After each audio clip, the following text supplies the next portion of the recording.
नाम है हया। क्या नाम है भाई? हया। हया का माना होता है शर्म। क्या होता है? शर्म। देखिए इस हया के ऊपर जो नज़म लिखी है शायर ने कितनी ही प्यारे अंदाज में लिखी है और आपको भी समझाने की कोशिश की है कि हया क्या चीज़ है। तो शायर अपनी बात शुरू करता है हया से मुखातब हो करके, हया से कहता है ओ हया ओ पासबाने आबरू, नेकियों की कुव्वते बाजू है तू। आबरू कहते हैं इज्जत को। आबरू किसको कहते हैं? इज्जत को। और कुव्वते बाजू, बाजू देखिए हमारे जो हाथ होते हैं ना उसको बाजू कहते हैं। हमारे दोनों क्या है? ये बाजू हैं। बाजू की अलग एक ताकत होती है। अगर किसी को कहा जाए कि इसके बाजू में बड़ी ताकत है, इसका मतलब वो बड़ा ताकतवर है। तो जो नेकियों का जो बाजू है उसकी कुव्वत ये क्या होती है? हया होती है। क्या होती है? अगर कोई आदमी नेकियों में बढ़ चढ़ कर नेकियां करता है, समझ गए, तो समझ जाइए कि हया ने उसके नेकियों की जो बाजू की जो कुव्वत है वो हया ने अता की है। किसने अता की है? हया यानी शर्म ने। पाक दामानी पे तुझको नाज है, क्या ही तेरा दिल पदीर अंदाज है।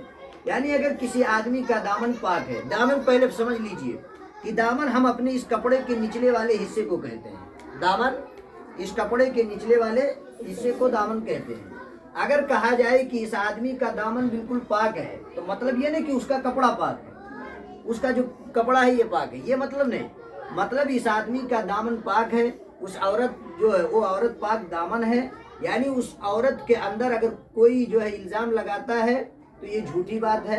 या वो औरत जो है इल्ज़ाम तो नहीं लगाया गया या उस मर्द पर इल्ज़ाम तो नहीं लगाया गया, मगर फिर भी क्या है, वो औरत पाक दामन है। यानी उसके अंदर कोई कमी कोई गुनाह की बात नहीं है। क्या ही तेरा दिल पदीर अंदाज है। दिल पदीर होता है कि हया का जो तरीक़ा है, जो हया का जो तौर तरीक़ा है, ये दिल को, हर किसी आदमी के दिल को कबूल होने वाली बातें होती हैं। समझ गए? हया एक ऐसी चीज़ है कि हया यानी अपने दिल में शर्म रख करके जब आदमी कोई काम करता है तो उस काम को जो है लोग दिल से कबूल करते हैं। समझ गए? जब समाई आँख में तू मिसले नूर, बद निगाही से रही ओह आँख दूर। जब समाई आँख में तू मिसले नूर, मिसल माने जैसे तरह और नूर माने रोशनी। यानी हया से कहता है शायर कि ऐ हया, ऐ मेरी शर्म, जब तू किसी के आँख में रोशनी की तरह समा जाती है, बिल्कुल घुल मिल जाती है, तो किसी की भी आँख हो फिर वो क्या होती है? बद निगाही से वो आँख दूर हो जाती है। यानी बुरी नज़र की तरफ, बुरी चीज़ों की तरफ देखने से वो निगाह क्या रहती है? दूर रहती है और बची की बची रहती है। समझ गए? दामने इस्मत को तू रखती है पाक, है सदा जुर्मो गुनाह से तुझको बाक। दामने इस्मत, इस्मत कहते हैं गुनाह को। इस्मत किसे कहते हैं भाई? गुनाह को। दामने इस्मत को तू रखती है पाक, यानी अब देख लीजिए, अगर किसी आदमी के अंदर शर्म है, बड़ा शर्मीला है, तो अच्छी खासी गुनाहों से, अच्छी खासी जो है, अच्छे खासे गलत काम करने से वो बच जाता है। वो क्या हो जाता है? बचता है कि नहीं बचता है? शर्म जो है गुनाहों से बहुत दूर रखती है। तो वही शायर कहता है कि किसी भी आदमी के गुनाहों के दामन को तू क्या रखती है? पाक रखती है। ऐ शर्म, तू क्या रखती है? पाक रखती है। क्यों पाक रखती है? क्योंकि है सदा जुर्मो गुनाह से तुझको बाक। जुर्म समझते हैं आप?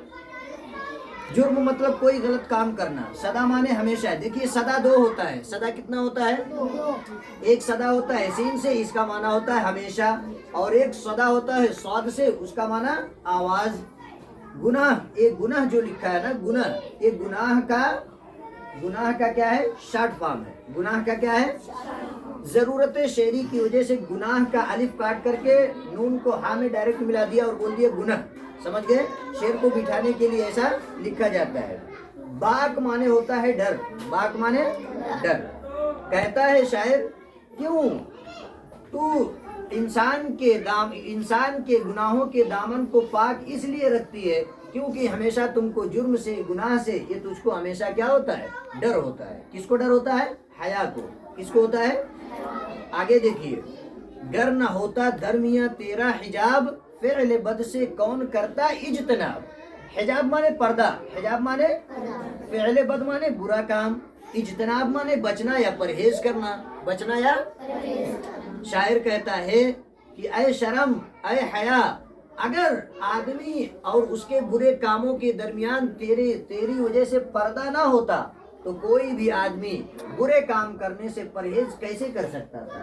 پھر آدمی برے سے برا کام کر بیٹھتا اگر شرم نہ ہوتی، اگر حیا نہ ہوتی. بات سمجھ میں آئی؟